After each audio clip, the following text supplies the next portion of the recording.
ജാനകി സീതയാണ് അല്ലെങ്കിൽ ഏബ്രഹാം ക്രിസ്ത്യനാണ്, അതുകൊണ്ട് ഇവർ തമ്മിലുള്ള റിലേഷൻഷിപ്പ് പാടില്ല എന്നൊക്കെ ചിന്തിക്കുന്ന ആ ഒരു സങ്കുചിത ചിന്തയിൽ അൺഒഫീഷ്യലി എന്നോട് അറിയിച്ചു ഇത് പേര് മാറ്റണമെന്ന്. നിങ്ങളുടെ സിനിമയെ ബ്ലാക്ക് ലിസ്റ്റ് ചെയ്ത് കഴിയും, അടുത്ത ഈ ഫീലും നാഷണൽ അവാർഡിലൊക്കെ കയറുന്ന കാണട്ടെ എന്നൊക്കെ പറഞ്ഞു കളഞ്ഞു. അത് നമ്മളെ വല്ലാതെ വേദനിപ്പിച്ചു. മമ്മൂട്ടി സാറിനെ വിളിച്ചായിരുന്നു. ഒരു രാത്രിയിൽ അദ്ദേഹത്തിന് മെസ്സേജ് അയച്ചിട്ട് അദ്ദേഹത്തെ വിളിച്ചിട്ട് ഞാൻ പറഞ്ഞു, സാർ എനിക്കൊന്ന് സംസാരിക്കണം, പറഞ്ഞോളൂ, വോയിസ് മെസ്സേജ് ഇടൂ. അപ്പോൾ ഞാൻ പറഞ്ഞു, സാർ എനിക്ക് അങ്ങോട്ട് നേരിട്ട് സംസാരിക്കണം. അത്രയും വലിയൊരു വ്യക്തിത്വം അദ്ദേഹം എന്നെപ്പോലുള്ള ആൾക്കാരെ തിരിച്ചു വിളിച്ച് സംസാരിക്കണമെന്നുണ്ട്. ഒരു വലിയൊരു മഹത്വമുണ്ട്. ജാനകി എനിക്ക് വേണമായിരുന്നു, ജയബ്രഹാം എന്ന കഥാപാത്രം എനിക്ക് വേണമായിരുന്നു. ഇത് രണ്ടും ഒരു ഭ്രൂണാവസ്ഥയിലാണ്. അങ്ങനെ ആ ഭ്രൂണവുമായിട്ട് പ്രസവിക്കാനായിട്ട് അനുവാദത്തോടുകൂടി സെൻസർ ബോർഡിന് മുമ്പ് ചെല്ലുമ്പോൾ അവിടെ ഭ്രൂണഹത്യ നടത്തിയതിനേക്കാൾ അപ്പുറമായിട്ട് ജാനകിയെ സേവ് ചെയ്യാനായിട്ട് ഏബ്രഹാമിനെ കൊലക്ക് കൊടുക്കാൻ പറയുന്ന രീതി വല്ലാതെ വേദന ഉണ്ടാക്കുമല്ലോ. ടോക്കൺ നമ്പർ എന്ന സിനിമയുടെ സംവിധായകൻ പത്മകുമാറാണ് നമ്മോടൊപ്പം ഉള്ളത്. ഇപ്പോൾ അങ്ങയുടെ സിനിമയിലെ ഒരു കഥാപാത്രത്തിന്റെ പേര് മാറ്റണം എന്ന് സെൻസർ ബോർഡ് നിർബന്ധം പിടിച്ചു എന്നാണ് അറിയാൻ കഴിയും. ഏത് സാഹചര്യത്തിലാണ് അങ്ങനെ ഒരു കാര്യത്തിലേക്ക് പോയത്?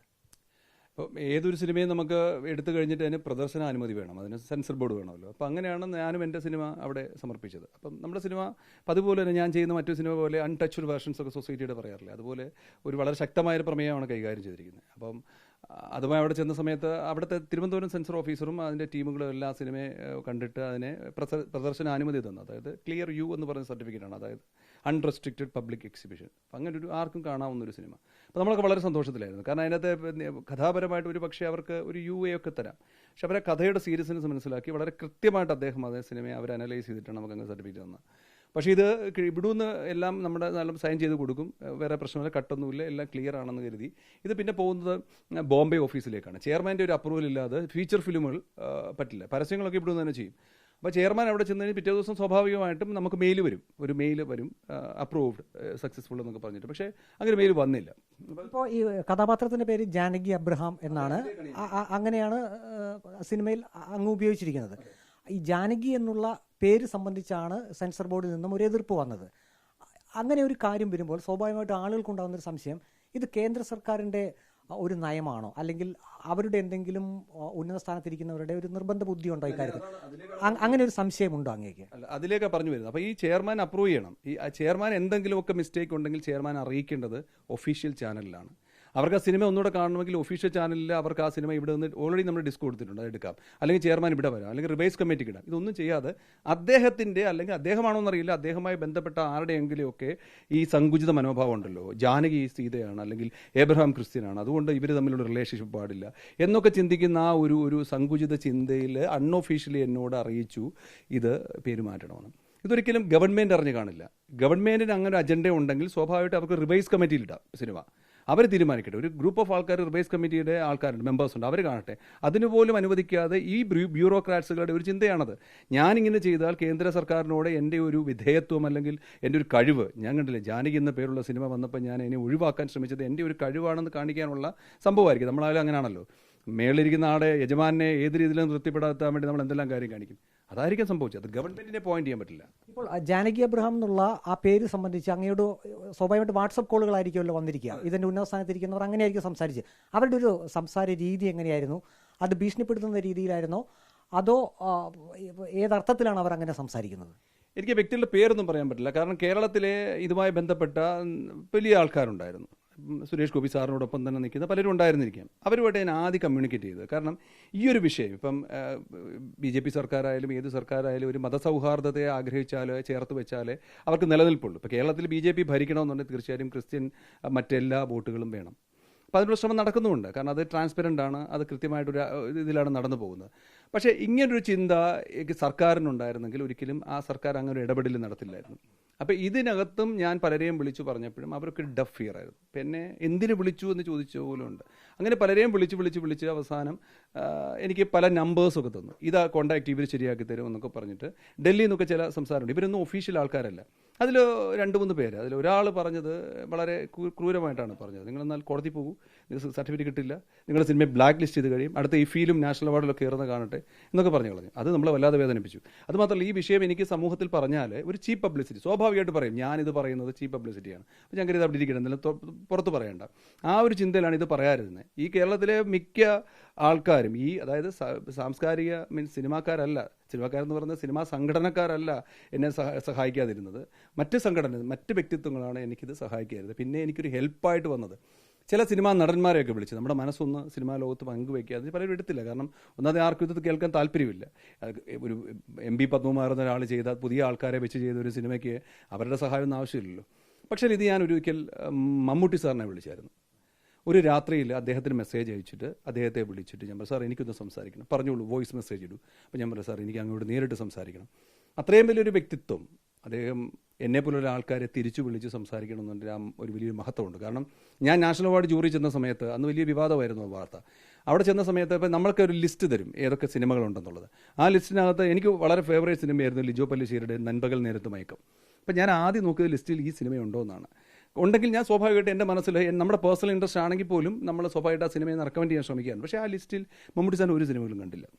ഒരു ജൂറി സ്ഥാനത്തിരിക്കുന്ന സമയത്ത് എനിക്കത് എന്താണെന്ന് അന്വേഷിക്കാൻ പറ്റത്തില്ല. പക്ഷേ ഞാൻ എൻ്റെ ജോലിയൊക്കെ കഴിഞ്ഞിട്ട് നാട്ടിൽ വന്നിട്ട് ഞാൻ ലിജോ പല്ലിശ്ശേരിയോടും എല്ലാവരോടും സംസാരിച്ചപ്പോൾ ഈ സിനിമ അവരെ അയച്ചിട്ടില്ല എന്നാണ് അറിഞ്ഞത്.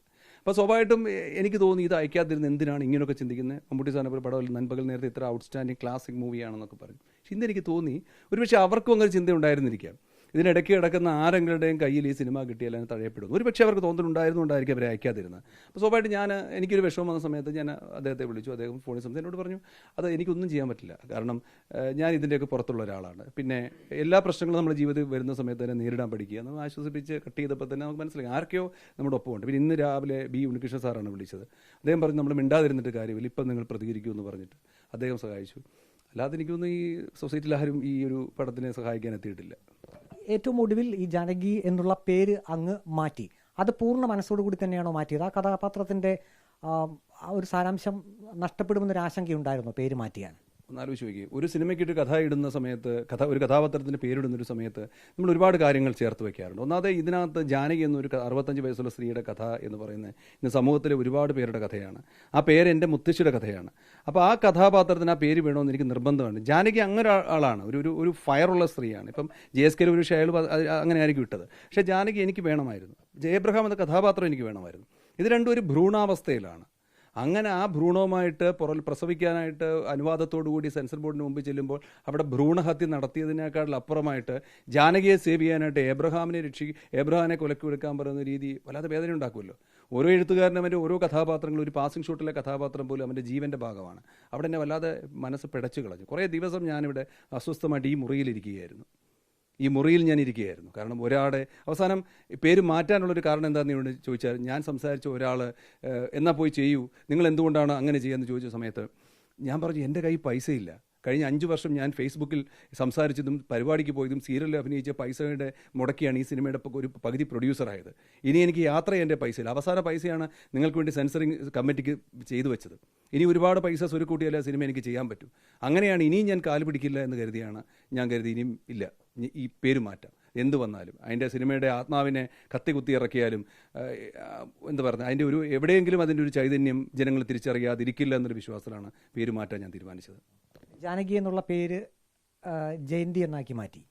ജയന്തി അല്ല അവർ പറഞ്ഞു, ജയന്തിയും ഏതോ ദൈവത്തിൻ്റെ പേരാണെന്നാണ് പറഞ്ഞത്. ഞാൻ വീണ്ടും പറയുന്നു, ഇതൊന്നും ഒഫീഷ്യൽ ചാനലിലെ സംസാരമല്ല, ഇതിനൊരു പ്രൂഫും ഇല്ല. എൻ്റെ കയ്യിൽ പ്രൂഫ് ഉണ്ടെന്ന് പറയുന്ന ചില ആൾക്കാരുടെ ഫോൺ കോളുകൾ എനിക്ക് റെക്കോർഡ് ചെയ്യേണ്ടതായിട്ട് വന്നു. കാരണം നാളെ ഇവർ പറഞ്ഞില്ല എന്ന് പറയരുത്. അത് മാത്രമാണ് പ്രൂഫ്. പിന്നെ ഈ എൻഡോസ്മെൻ്റ് എന്നൊരു സംഭവമുണ്ട്, എൻ്റെ പുറകിൽ എഴുതിയിട്ടുണ്ട്. അതിൻ്റെ പുറകിൽ എഴുതിയിരിക്കുന്നത് നമ്മളന്ന് സംസാരിച്ച പ്രകാരം പേര് റീപ്ലേസ് ചെയ്തു എന്നാണ്.